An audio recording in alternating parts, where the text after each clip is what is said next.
Now, democracynow.org, The War and Peace Report. I'm Amy Goodman. We begin today's show with the acclaimed Russian-American writer Masha Gessen, scheduled to receive the prestigious Hannah Arendt Prize in Germany today. But the ceremony had to be postponed after one of the award sponsors, the left-leaning Heinrich Böll Foundation, withdrew its support for the prize after Masha Gessen compared Gaza to the Warsaw Ghetto in a recent article for The New Yorker titled, "In the Shadow of the Holocaust: How the Politics of Memory in Europe Obscures What We See in Israel and Gaza Today." The German city of Bremen also withdrew the venue where today's prize ceremony was scheduled to take place. In the essay, Masha Gessen wrote, quote, "For the last 17 years, Gaza has been a hyper-densely populated, impoverished, walled-in compound where only a small fraction of the population had the right to leave for even a short amount of time. In other words, a ghetto. Not like the Jewish ghetto in Venice or an inner-city ghetto in America, but like a Jewish ghetto in an Eastern European country occupied by Nazi Germany." Masha Gessen went on to write about why the term ghetto is not commonly used to describe Gaza. They wrote, quote, "Presumably, the more fitting term ghetto would have drawn fire for comparing the predicament of besieged Gazans to that of ghettoized Jews. It also would have given us the language to describe what's happening in Gaza now. The ghetto is being liquidated." Masha Gessen's essay sparked some outrage in Germany, and its announcement withdrawing support for Gessen's prize, the Heinrich Böll Foundation, which is tied to the German Green Party, criticizes Gessen's essay, saying it, quote, "implies that Israel aims to liquidate Gaza like a Nazi ghetto," unquote. While the foundation pulled out of the Hannah Arendt Prize ceremony, a smaller ceremony will take place Saturday at a different venue. For Gessen, the controversy in Germany comes just days after being added to Russia's most wanted list for comments they made about the war in Iraq, in Ukraine. Masha Gessen joins us now from Bremen, Germany. Masha Gessen is staff writer at The New Yorker, author of numerous books, including most recently Surviving Autocracy. Welcome back to Democracy Now!, Masha. If you can start off by talking about this controversy, talking about what you wrote in The New Yorker magazine, and the fact that, well, the ceremony hasn't been completely canceled, but just explain what's happened. Hi, Amy. It's good to be here. I don't know that I can fully explain what happened because I don't think I quite understand what happened, because the Heinrich Böll Foundation first withdrew from the prize ceremony, causing the city of Bremen to withdraw from the prize ceremony, causing the prize organizers to tell me that, first of all, they stand by me and by their decision to give me the prize, but also and then the university where the discussion the day after the prize was supposed to be held also withdrew. And this is interesting because the university said that they believed that having the discussion would violate a law. Now, by the law, I think what they actually meant was the non-binding resolution that bans anything connected with the boycott, divestment, sanctions movement, which is non-binding but has a huge influence in Germany, and that was largely the topic of my article. So then the prize organizers decided to have a smaller ceremony at a different location, which I'm not going to mention, not because I'm afraid of Germans, but because I'm concerned about Russians, and then the Heinrich Böll Foundation, after quite an uproar in German social media and conventional media, issued a new statement saying that they stand by the prize, but the venue had canceled, so they couldn't hold this award ceremony, so it was postponed, which I don't think was entirely forthcoming on the part of the Heinrich Böll Foundation, and their first statement was on record, but that's where we stand now.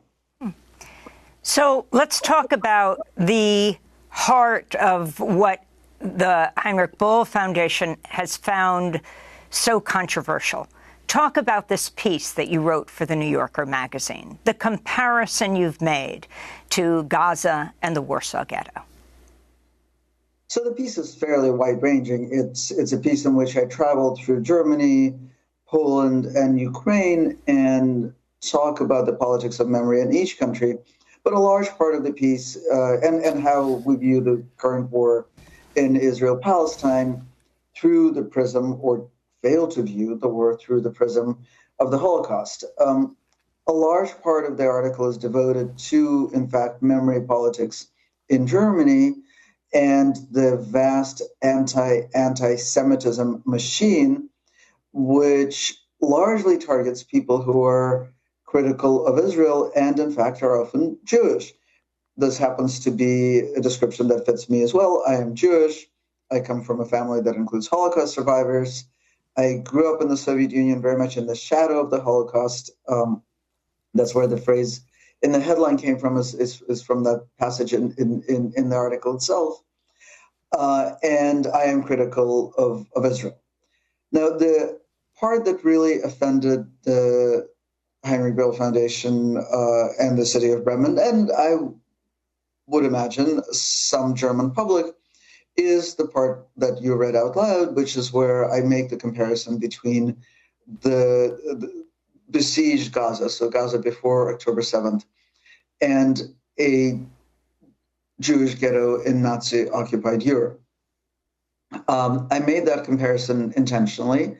It was not what they call here a provocation. It was very much the point of the piece, because I think that the way that memory politics function now in Europe and in the United States, but particularly in Germany, is that their cornerstone is that you can't compare the Holocaust to anything. It is a singular event that stands outside of history.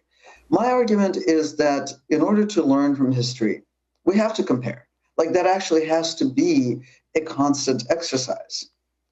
We are not better people or smarter people or more educated people than the people who lived 90 years ago.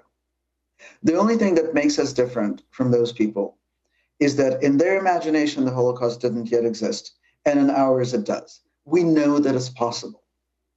And the way to prevent it is to be vigilant in the way that Hannah Arendt, in fact, and other Jewish thinkers who survived the Holocaust were vigilant, and there was an entire conversation, especially in the first 2 decades after World War II, in which they really talked about how to recognize the signs of sliding into the darkness.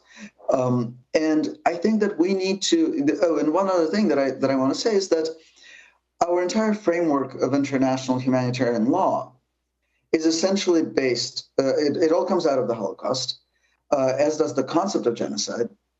And I argue that that framework is based on the assumption that you're always looking at war, at conflict, at violence through the prism of the Holocaust. You always have to be asking the question of whether crimes against humanity, the definitions of which came out of the Holocaust, are occurring.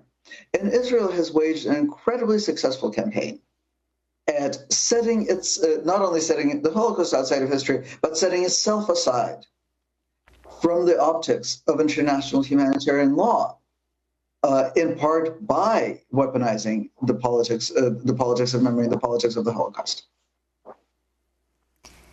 So talk more about that learning about the Holocaust through the idea that it is separate and apart and can be compared to nothing else, versus how we ensure never again, anywhere, for anyone. I don't know that we can ensure it never again, anywhere, for anyone, but I think the only way to try to ensure it is to keep knowing that the Holocaust is possible. Keep knowing that it can come out of what Arendt called shallowness. I mean, this was very much her point in Eichmann in Jerusalem, a report on the banality of evil. And by the way, this was a book that got Arendt really ostracized by both the Israeli political mainstream and much of the North American Jewish political mainstream, for things that she wrote about the Judenrat, but also for this very framing of the banality of evil. It was misinterpreted as trivializing the Holocaust. But what she was saying is that the most horrible things of which humanity has proven capable can grow out of something that seems like nothing, can grow out of thoughtlessness, can grow out of the failure to see the fate of the other, or the inability to see it. And I interpret that as a call to constant vigilance for failure to see the fate of the other, for doubting the kind of overwhelming consensus that certainly in Israel and in the North American Jewish community appears to back the Israeli onslaught on Gaza. This is the way in which we stumble into our darkest moments.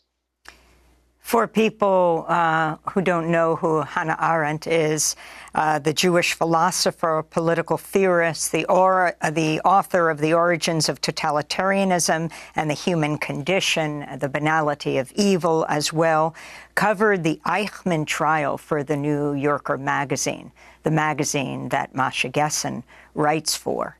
Masha, last week, an Israeli airstrike in Gaza City killed the acclaimed Palestinian academic, the activist, the poet, Refaat El-Arier, along with his brother, his sister, and his 4 nieces. For more than 16 years, El-Arier worked as a professor of English literature at the Islamic University of Gaza, where he taught Shakespeare and other subjects. The father of 6, a mentor to so many young Palestinian writers and journalists. He co-founded the organization We're Not Numbers. In October, Democracy Now! Spoke to Refaat El-Arier, who also compared Gaza to the Warsaw Ghetto. If you have seen the pictures from Gaza, we speak about complete devastation and destruction to universities, to schools, to mosques, to businesses, to clinics, to roads, infrastructure, to water lines. If I Googled this morning Warsaw Ghetto pictures, and I got pictures I couldn't differentiate. Somebody tweeted 4 pictures and asked to tell which one is from Gaza and which one is from the Warsaw Ghetto. They are remarkably the same, because the perpetrator is almost using the same strategies against a minority, against the oppressed the people, the battered people, the besieged people, whether it was in Warsaw Ghetto, the Jews in Warsaw Ghetto in the past, or Palestinian Muslims and Christians in the Gaza Strip. So the similarity is uncanny. That was the Palestinian poet, writer, and professor Refaat El-Arier, who was killed in Gaza by an Israeli airstrike that killed his brother, sister, and 4 of her daughters. This is Scottish actor Brian Cox, famous for Succession, just nominated for a number of Emmys, reading Refaat El-Arier's poem, If I Must Die, in a video that's gone viral. If I must die, you must live to tell my story, to sell my things, to buy a piece of cloth and some strings. Make it white with a long tail, so that a child somewhere in Gaza, while looking heaven in the eye, awaiting his dad who left in a blaze and bid no one farewell, not even to his flesh, not even to himself, sees the kite, my kite you made, flying up above, and thinks for a moment an angel is there, bringing back love. If I must die, let it bring hope. Let it be a tale. Scottish actor Brian Cox reciting Refaat El-Arier's poem, If I Must Die, in a video produced by the Palestine Festival of Literature, PalFest. Masha Gessen, if you can comment on both what Refaat and you are saying about the Warsaw Ghetto and the significance of him dying in this strike. Like so many other Palestinians, I think the number as we speak, we're at something like 19,000 Palestinians dead, more than 7,000 children, more than 5,000 women, Masha. I wasn't aware that he had made this comparison, but I'm not particularly surprised because the comparison lies on the surface. And so the question I had to ask when writing the essay was why hadn't this comparison been made before? The trope that's been used for at least a dozen years in sort of human rights circles is open air prison. An open air prison is not a good descriptor for what was Gaza before October 7th. There are no prison cells, there are no prison guards. There's no regimented daily schedule. What there was isolation. What there was a wall. What there was the inability of people to leave, except with the exception of very, very few.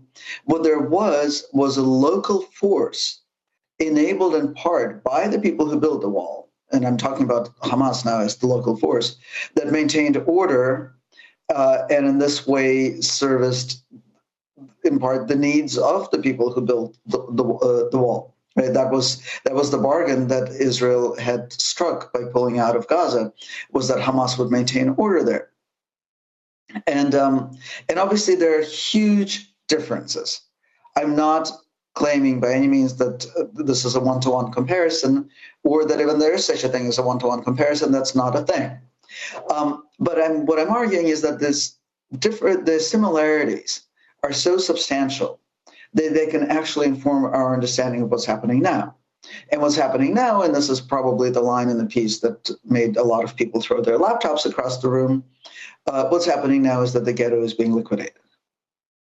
And I think that's an important thing to say, not just because it's important to call things, to describe things in the best possible way that we can, but because, again, in the name of never again, we have to ask if this is like a ghetto, and if what we're witnessing now in this indiscriminate killing, in an onslaught that has displaced almost all the people of Gaza, that has made them homeless, if that is substantially similar to what we saw in some places during the Holocaust, then what is the world going to do about it? What is the world going to do in the name of never again? Masha Gessen, the cancellations of speeches, of festivals that are seen as pro-Palestinian are on the rise. You have taught at Bard for years. You know the kind of pressure that professors and students are being brought under all over the United States. You're in Germany right now. I'm wondering if you can comment on this. Some are calling it a new McCarthyism. And yet, interestingly, like you, so many of the protesters are Jews, are Jewish students, Jewish professors. But when this ceremony was first canceled and postponed, what kind of response did you get from the press? Was it an avalanche of interest? And especially in Germany now, where people like Greta Thunberg, right, the young climate activist, spoke up for Gaza and got pilloried in the German press. Well, it's funny you should ask, because I was making my way to Bremen after having woken up to an email telling me that this was all going on. And I started seeing media reports that were wildly inaccurate. They said, for example, that the prize had been rescinded, which it never was. The jury was very firm, and I can't say enough to express my appreciation for them. I think they've shielded me from how much pressure they've come under as a result of this controversy. But I felt so sort of well hosted and supported by them. But yeah, the media were reporting all sorts of things and also making up biographical facts about me.